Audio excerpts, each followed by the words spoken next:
तो hi friends, फिर से आपका स्वागत है मेरी YouTube channel the amazing fact in world में। आज हम एक क्लास 9th का बायो का एक चैप्टर पढ़ने जा रहे हैं जिसका नाम है the fundamental unit of life.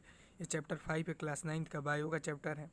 आज हम कोशिश करेंगे कि एक ही अध्याय में इस चैप्टर को ख़त्म कर दे, एक ही वीडियो में इस चैप्टर को ख़त्म कर दे। इसके लिए हम कुछ शॉर्ट पॉइंट्स का चर्चा करने जा रहे हैं। The fundamental unit of life.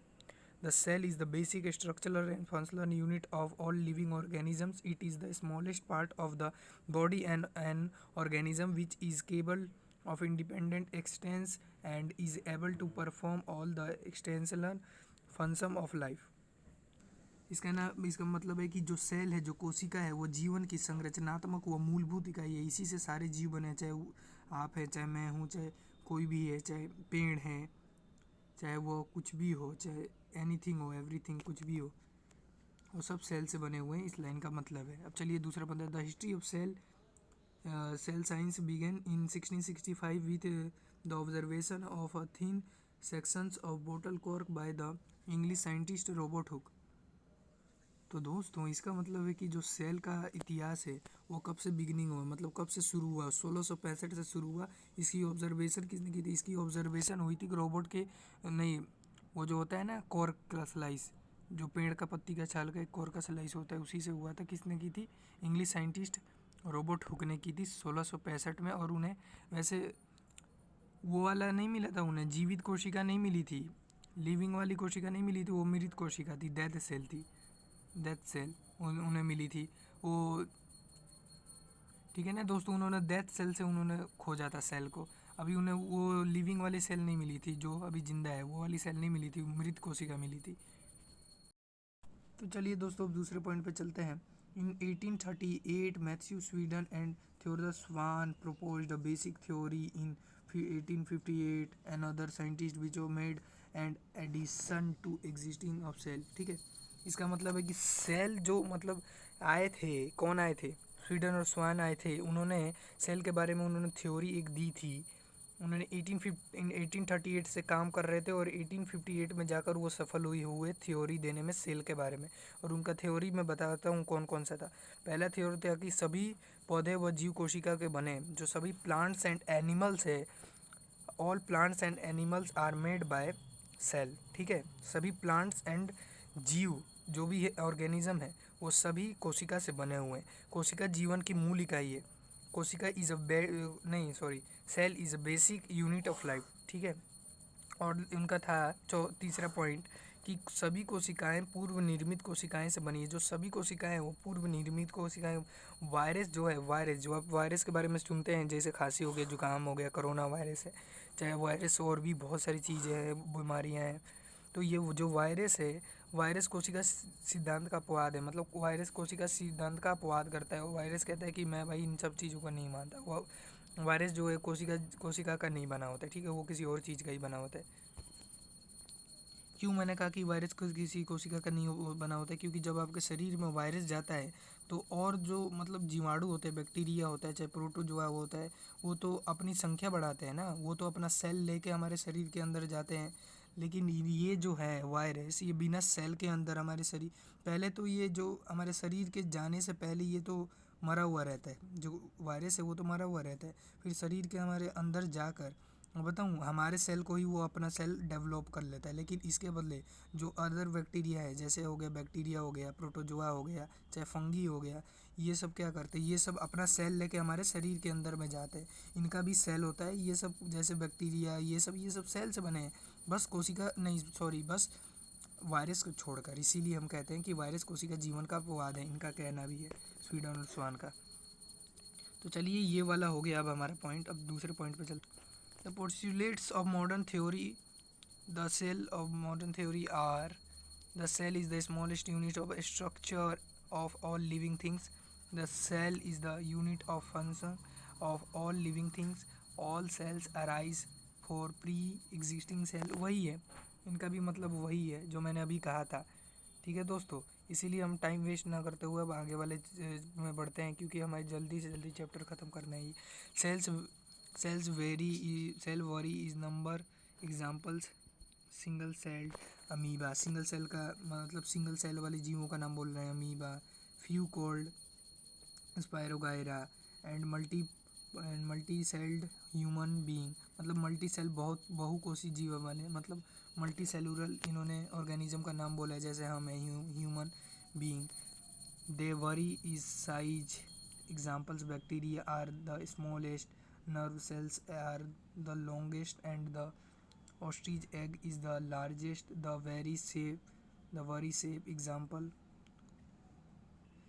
कोल्यूमर epithelial cells. ठीक है, तो दोस्तों ये था कुछ single cell, multicellular cells, लंबी कोशिका और सबसे बड़ी कोशिका, सबसे बिग सेल्स, इन सब का एग्जाम्पल था। अब चलिए बढ़ते हैं आगे। टाइप्स ऑफ ऑर्गेनिजम्स के प्रकार। यूनिसेलुलर ऑर्गेनिज्म, जो मतलब एक ही सेल से बने होते हैं, और मल्टी सेलुलर ऑर्गेनिज्म, जो एक से ज़्यादा सेल से बने होते हैं, जो बहुकोशिक हैं और जो एक कोशिक हैं। यूनिसेलुलर मतलब एक कोशिक जो एक सेल से बने होते हैं, मल्टी सेलुलर मतलब बहुकोशिक जो बहुत सारे सेल से बने होते हैं। इनमें से मेड ऑफ वन सेल, मैंने जैसे कहा था unicellular made of one cell, एक ही सेल से बना होता है, जबकि multicellular made of many cells, बहुत सारे सेलों से बने होते हैं।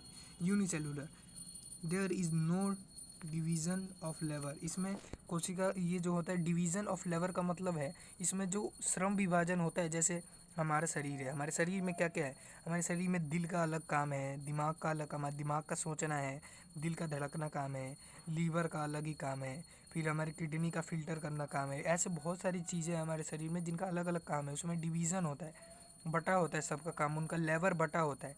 लेकिन यूनिसेलुलर में ऐसा नहीं होता, उनमें एक ही कोशिका, एक ही सेल सारे काम करती है। और मल्टी ऑर्गेनिज्म में cell are specialist to perform specific function. इसका मतलब है जैसे मल्टी सेलुलर, जैसे हम है मल्टी सेलुलर में, तो हमारा दिल अलग काम करता है, आंखें देखने की काम करती है, कान सुनने का काम करता है, जीभ चखने का काम करता है, ऐसे ही दिल धड़कने का काम करता है, लीवर का अलग काम है, किडनी का अलग काम है। तो वैसे ही मल्टी सेलुलर में होता है सभी जीवों के साथ। मल्टी सेलुलर जैसे ऑस्ट्रिच हो गया, ट्री हो गया, ऐसे जैसे ट्री में फ्लोएम का काम है पानी को ऊपर ले जाना, ठीक है, क्लोरोफिल का काम है पत्तियों को हरा रखना, वैसे ही इनमें बहुत सारे काम होते हैं। अब चलिए दूसरे पर चलते हैं। A single cell particles in reproduction, इसका नाम है, इसका मतलब है कि जो रिप्रोडक्शन है वो एक ही सेल से होता है, जैसे जनन एकल कोशिका से ही होती है। ठीक है, only some cells germs cells particles in reproduction, इसका मतलब है विशेष कोशिकाएं जनन में भाग लेती हैं। ठीक है, चलिए दूसरा लाइफ स्पैन इज शॉर्ट, इसका नाम है लाइफ स्पैन इज शॉर्ट, मतलब इसका जो यूनिसेलुलर है उसका लाइफ कम होता है, ज़्यादा नहीं होता। ठीक है दोस्तों, अब आप समझ गए होंगे एक कोशिका वाले जीवों का, यूनिसेलुलर वाले जीवों का लाइफ छोटा होता है, जबकि मल्टी सेलुलर वाले जीवों का लाइफ लॉन्ग होता है, लाइफ बड़ा होता है। एग्जाम्पल्स में है अमीबा, पैरामीशियम, एग्जाम्पल्स में है मल्टी सेलुलर में फंगी जिससे हमें खाज खुजली होता रहता है। ठीक है दोस्तों, प्लांट्स, एनिमल्स। अब देखते हैं differences between prokaryotic and eukaryotic cells. Prokaryotic and eukaryotic cells में क्या डिफरेंस है? ठीक है, प्रोकैरियोटिक सेल्स के बारे में पढ़ते हैं। Absence of a well defined nucleus, plasm जो कोशिका द्रव्य होता है, कोशिका द्रव्य का तो आप जानते होंगे, उसके बीच में एक गोल गोल सा उपस्थित होता है केंद्र, न्यूक्लियस। न्यूक्लियस का जो न्यूक्लियोप्लाज्म है वो मतलब जो सेल मेम्ब्रेन्स है, मतलब देखिए एक तो सेल मेम्ब्रेन्स होता है, एक तो न्यूक्लियस मेम्ब्रेन्स भी होता है जो उसको चारों ओर द्रव्य को घेर के रखता है, उसमें इसमें ये नहीं होता। ठीक है दोस्तों, आप समझे कुछ? इसमें जो न्यूक्लियस मेम्ब्रेन्स है वो उपस्थित नहीं होता है, इसमें जो न्यूक्लियस होता है वो फैला रहता है, पूरे साइटोप्लाज्म में फैला रहता है। जबकि यूकैरियोटिक सेल में presence of a well defined nucleus with a nuclear membrane, in nuclear मतलब इसमें न्यूक्लियस जो होता है, केंद्रक जो होता है, वो सेल के संग इसमें प्रेजेंट रहता है। ठीक है, इसमें कोशिका झिल्ली, उसमें केंद्रक झिल्ली होती है। ओके, चलिए आगे बढ़ते हैं। न्यूक्लियस इज अब्सेंट, न्यूक्लियस इसमें अब्सेंट होता है, जैसे मैंने कहा वो उसमें मिला होता है, साइटोप्लाज्म में न्यूक्लियस मिला होता है, न्यूकोप्लाज्म एंड साइटोप्लाज्म मिक्स होता है इसमें प्रोकैरियोटिक कोशिका में, जबकि यूकैरियोटिक कोशिका में प्रेजेंट होता है जैसे हमारे में। ठीक है, presence of a single length of only DNA, presence of a single length of only D, इसका मतलब presence of a single length of only DNA, इसमें एक ही डीएनए पाए जाते हैं। इसमें सिंगल लेंथ में जो डीएनए होता है वो प्रेजेंट होता है। और यूकैरियोटिक की presence of सर्वल lengths of DNA wound around certain proteins. ठीक है, इसमें हर जगह मतलब ज़्यादा जगहों पर डीएनए पाया जाता है और इसमें सर्टेन प्रोटीन्स होते हैं।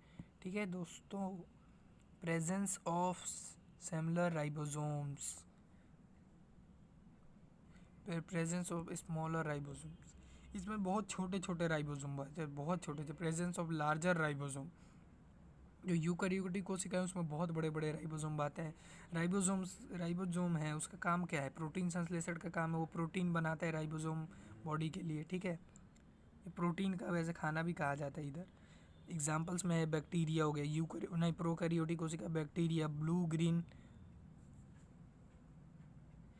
ग्रीन अलजे, मतलब इसका मतलब है नीले हरे शैवाल हो गया। बैक्टीरिया जीवाणु हो गया, एग्जाम्पल में अमीबा, प्लांट्स एंड एनिमल्स। तो दोस्तों आज के लिए बस इतना ही, हम आगे का चैप्टर बाद में डिस्कस करेंगे। अगले 2-3 वीडियो में इसे हम पूरे चैप्टर को ख़त्म कर देंगे। जब तक के लिए बाय। वीडियो अच्छी लगी तो लाइक एंड सब्सक्राइब जरूर करिए।